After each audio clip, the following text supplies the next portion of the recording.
पता ना होने की वजह से एक आदमी गैंगस्टर की इंसल्ट कर देता है। अब गैंगस्टर बदला लेने के लिए उसकी वाइफ के करीब आने की कोशिश करता है। उसने उसे भी फंसाने का प्लान बनाया था। हेलो फ्रेंड्स, इसी प्रीवियस थीम पर बेस्ड रिप्लीज गेम 2000 की एक थ्रिलर हॉलीवुड मूवी आज मैं आपको एक्सप्लेन करने वाला हूँ। इस मूवी की सिचुएशन थ्रिल से भरी हुई है, तो अंत तक इस वीडियो को जरूर देखिएगा। अगर आपको ये वीडियो अच्छा लगता है तो प्लीज इसे लाइक और कमेंट जरूर कर दीजिए। अब बिना किसी देरी के एक्सप्लेनेशन स्टार्ट करते हैं। मूवी स्टार्ट होती है और हम हमारे मेन कैरेक्टर टॉम रिपली को देखते हैं। ये चोरी करना और इस तरीके की बहुत सारी इलीगल चीजें करता है। आज वो अपने फ्रेंड रीव्स के साथ था। इन्होंने पेंटिंग की चोरी की है और इसी की डील करने के लिए जा रहा था। जिस आदमी के साथ टॉम डील करने वाला था वो बहुत ही क्लासी था और वो रीव्स को वहां पर लेकर नहीं जा सकता। रीव्स ने खुद कॉल कर पेंटिंग की डील कर ली थी। अब टॉम जाकर बायर से मिलता है। इनिशियली बायर बहुत ही कम पैसे देने वाला था। टॉम ने ऑलरेडी रिसर्च किया था और इसके लिए बहुत सारे पैसे मांगता है। बायर को बात अच्छी नहीं लगती। वो जबरदस्ती टॉम से पेंटिंग लेने वाला था, पर टॉम ने उसके आदमी को मार डाला। पेंटिंग के साथ पैसे भी लेकर वहां से वो चला जाता है। ये पैसे उसने रीव्स को दे दिए। पेंटिंग सेल कर बहुत सारे पैसे अपने आप के लिए रख लेता है। अब मूवी में 3 साल बीत चुके हैं। अब टॉम इटली में रहता है और अपनी वाइफ के साथ बहुत खुश है। पेंटिंग सेल करने से उसे जो भी पैसे मिले थे, इससे उसने एक बड़ा मैंशन खरीद लिया है। आज अपनी वाइफ के लिए एक पियानो बाय कर रहा था। जब वो घर पर वापस आ रहा था तो अपने एक नेबर से मिलता है। नेबर का नाम है जॉनथन। जॉनथन ने उसे कहा कि कुछ फ्रेंड्स के साथ मेरे घर पर आज पार्टी है, अगर तुम चाहो तो तुम भी आ सकते हो। टॉम ने इसके लिए उसे हाँ कहा। वो जब पार्टी पर पहुंचता है तो जॉनथन की वाइफ सारा से मिलता है, जो बहुत ही ब्यूटीफुल थी।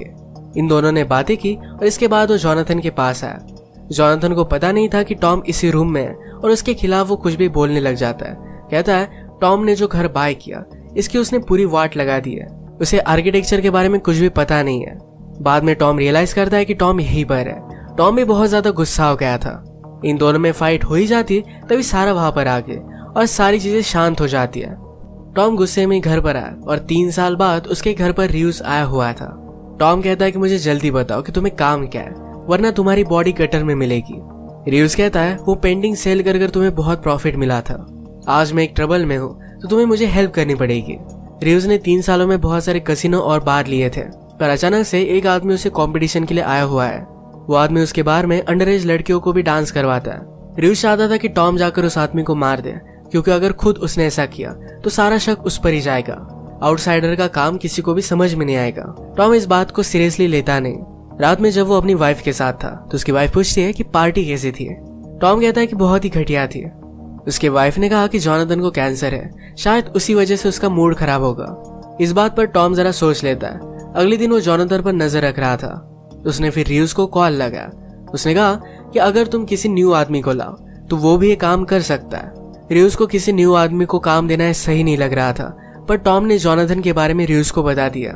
टॉम को पता था कि जॉनथन के पास ज्यादा पैसे नहीं है, मजबूरी में काम वो करेगा, पर इसमें वो फंस सकता है। इसी तरीके से उससे बदला लेना चाहता था। रीव्स ने फिर जॉनथन को कॉल किया, एक जगह पर मिलने के लिए बुलाया। कहा कि तुम्हें इस काम के लिए बहुत सारे पैसे मिलेंगे। जाते वक्त जॉनथन की वाइफ सारा जहां पर काम करती है, जॉनथन ने वहां की सारी चीजें देखी। उसकी वाइफ सारा को उसका बॉस हरास करता था। पैसों के लिए सारा को काम करना पड़ता है। ये जॉनथन को अच्छा नहीं लगता। वो फिर होटल आकर रीव्स से मिला। रीव्स उसे कहता है कि मैं तुम्हें $50,000 दूंगा, पर तुम्हें एक आदमी को मारना पड़ेगा। जॉनथन इस बात से बहुत डर गया। ये काम वो कैसे कर सकता है। रीव्स ने उसे समझाया कि वैसे भी तुम कैंसर से मरने वाले हो, तो एक काम तुम कर ही सकते हो। अपनी फैमिली के लिए तुम्हें कुछ पैसे छोड़कर जाने चाहिए। जॉनथन के जाने के बाद रीव्स ने टॉम को कॉल लगाया। कहा कि वो काम नहीं करने वाला। टॉम कहता है मेरी तरफ से मैं $50,000 दूंगा, तुम उसे फिर से डील देना। जॉनथन अपनी वाइफ के जॉब के बारे में सोचता है। वो नहीं चाहता था कि उसकी वाइफ फिर से वहां पर काम करे। अगले दिन रीव्स फिर से जॉनथन से मिलने के लिए आया। उसे कहता है अब मैं तुम्हें $1,00,000 दूंगा। इस बात पर जॉनथन सोचने लग गया था। उसका काम खत्म हो जाने के बाद जब वो घर पर जा रहा था तो टॉम उसे लिफ्ट देता है। टॉम उसे कहता है तुम्हारी फैमिली बहुत ही ब्यूटीफुल है, अगर मैं तुम्हारी जगह पर होता तो उनके लिए कुछ भी करता। जॉनथन ने काम करने का डिसाइड कर लिया था। वो एक काम करने के लिए चला गया तो रात में टॉम सारा के पास आता है। बातों बातों में जॉनथन की बीमारी का सब्जेक्ट आया। सारा कहती कि जॉनथन आजकल बहुत एंग्री है कि उसे कैंसर क्यों हुआ। उसे बहुत तकलीफ होती है। वो कभी कभी चाहती है कि अगर जॉनथन की डेथ फास्ट हो गई तो उसे इतनी तकलीफ होगी नहीं। टॉम ने आज रात उसे सहारा दिया। हम देखते हैं कि जॉनथन जहां पर काम करने के लिए गया हुआ था वहां पर रीव्स उसे सब कुछ प्लान बताता है। सारा के यहाँ से टॉम जब घर पर आता है तो उसकी वाइफ उससे पूछती है कि तुम दोनों के बीच में कुछ हुआ। उसे पता था कि टॉम को बदला लेना है, इसी वजह से वो सारा के पास गया हुआ था। टॉम उसे कुछ भी नहीं बताता। टॉम और सारा के बीच में क्या हुआ था ये हमें भी पता नहीं चलता। काम करने से पहले र्यूज ने जोनाथन के लिए एक बहुत ही अच्छे डॉक्टर के यहाँ अपॉइंटमेंट फिक्स की थी। जोनाथन की रिपोर्ट्स आते हैं पर उसके लिए कोई भी होप नहीं था। इसके बाद र्यूज जोनाथन को उसका टारगेट दिखा देता है। कहता है कि आदमी हमेशा प्लैनेटोरियम जाता रहता है, तब वहां पर उसके साथ कोई भी बॉडीगार्ड होते नहीं है। जोनाथन ने उस आदमी का पीछा किया और जब उसके पास कोई भी नहीं था तो गन पर साइलेंसर लगाकर उसे मार डालता है। अपना काम कर वो वापस आ गया। घर आकर उसने सारे पैसे सिंक के नीचे छुपा दिया।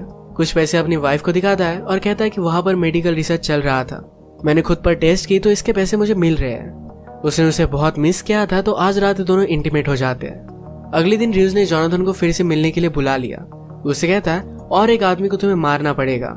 जोनाथन फर्स्ट टाइम से ही डरा हुआ था, अब वो फिर से काम नहीं करना चाहता। र्यूज उससे कहता है कि तुम्हें क्या लगा था, तुम एक आदमी को मारोगे और अपनी लाइफ को कंटिन्यू करोगे। उस आदमी के पीछे बहुत सारे लोग हैं, वो तुम्हारी फैमिली को जिंदा नहीं छोड़ेंगे। अगर तुम्हें इससे बचना है तो और एक आदमी को मारना पड़ेगा। वो जिस आदमी को मारने के लिए कह रहा था वो डेड आदमी का दुश्मन है। सबको लगेगा कि ये गैंग वॉर था और उस पर कोई भी शक नहीं करेगा। इस नेक्स्ट टारगेट के बारे में र्यूज ने आकर टॉम से बात की। टॉम उसे कहता है कि जोनाथन को तुम्हें एक ही काम देना था, ये सेकंड काम उसे अच्छा नहीं लगता। वो र्यूज को जोनाथन को छोड़ देने के लिए कह रहा था पर वो मानता नहीं। अगले दिन आकर र्यूज ने फिर से जोनाथन को धमकाया कि अगर तुम ये काम नहीं करते तुम्हारी पूरी फैमिली को मार दिया जाएगा। अब मजबूरी में काम करने के लिए जोनाथन रेडी था। उसके नेक्स्ट टारगेट को उसे ट्रेन में मारना पड़ेगा। उसका प्लान था कि जब उसका टारगेट टॉयलेट जाएगा तो वहीं पर उसे मार डालेगा। पहले ही जाकर टॉयलेट वगैरह चेक करके आता है। अचानक से टॉयलेट से टॉम बाहर आया। इस सब में जोनाथन उसी की वजह से फंसा हुआ था तो टॉम उसे हेल्प करने के लिए पहुंच जाता है। टॉम ने जोनाथन को उनके टारगेट पर नजर रखने के लिए कही। जोनाथन उसे हेल्प करता है और टॉम ने उस टारगेट को मार दिया। उस टारगेट के पीछे भी जो उसके बॉडीगार्ड्स भी थे उसे भी वो मार डालते हैं। टॉम की हेल्प करने के लिए जोनाथन को भी एक आदमी को गोली मारनी पड़ी थी। इन सब चीजों से वो बहुत ही डिस्टर्ब हो गया। जब यहाँ से बाहर निकले तो जोनाथन रोने लग जाता है। कहता है कि प्लीज इन सब से मुझे बाहर निकालो, तुमने ये सब मेरे साथ क्यों किया। टॉम कहता है कि तुमने मेरी इंसल्ट की थी और तुम ये सब काम कर सकते थे। अब तुम्हें बुरा लग रहा है पर टाइम के साथ सब कुछ ठीक हो जाएगा। जोनाथन इस काम के पैसे लेकर फिर से घर पर आया। उसकी वाइफ को अब शक चला गया था। वो कहती कि ऐसा कैसा रिसर्च है जिसके तुम्हें इतने सारे पैसे मिल रहे हैं। जोनाथन उसे झूठ बोलता है पर वो मानती नहीं।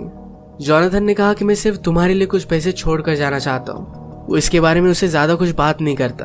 अगले दिन टॉम और जोनाथन मिले। जोनाथन वरीड था कि उसकी फैमिली के पीछे कोई आए ना। टॉम कहता है कि अगर कुछ प्रॉब्लम हुआ तो वो लोग मेरे पीछे आएंगे, तुम्हें वरी करने की जरूरत नहीं है। नेक्स्ट सीन में हम देखते हैं कि गैंग को पता चल गया था इस सब के पीछे र्यूज है।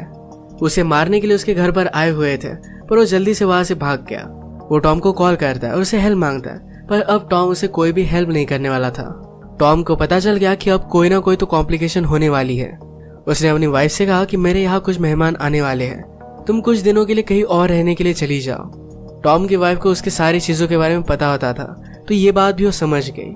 टॉम फिर जोनाथन के पास आया और उसे सारी सिचुएशन समझा देता है। उसने कहा कि आज रात मुझे हेल्प करने के लिए मेरे घर पर आना। जोनाथन फिर से अपनी वाइफ से झूठ बोलकर टॉम के पास आ जाता है। उन्होंने फिर पूरे घर में ट्रैप्स बिछा दिए थे। गन्स वगैरह लेकर गैंग के लिए वो रेडी थे। जोनाथन को लग रहा था कि शायद आज रात वो नहीं बचेगा।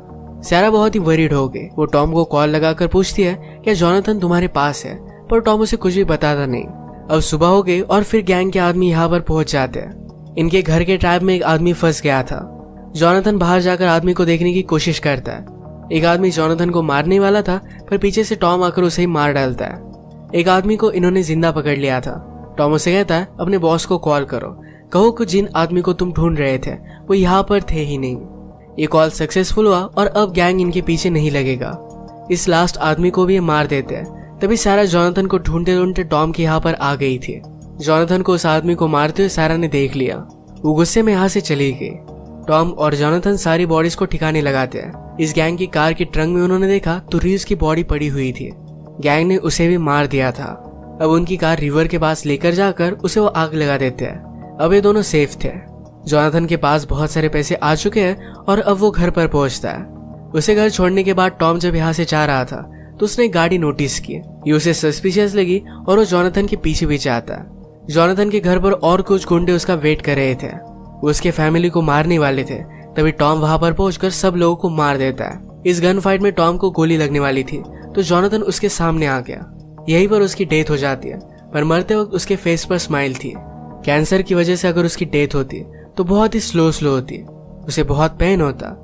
आजकल भी वो बहुत ज्यादा पेन में ही था, तो उसकी डेथ उसे अच्छी लगी। उसने जो भी किया अपनी फैमिली के लिए किया।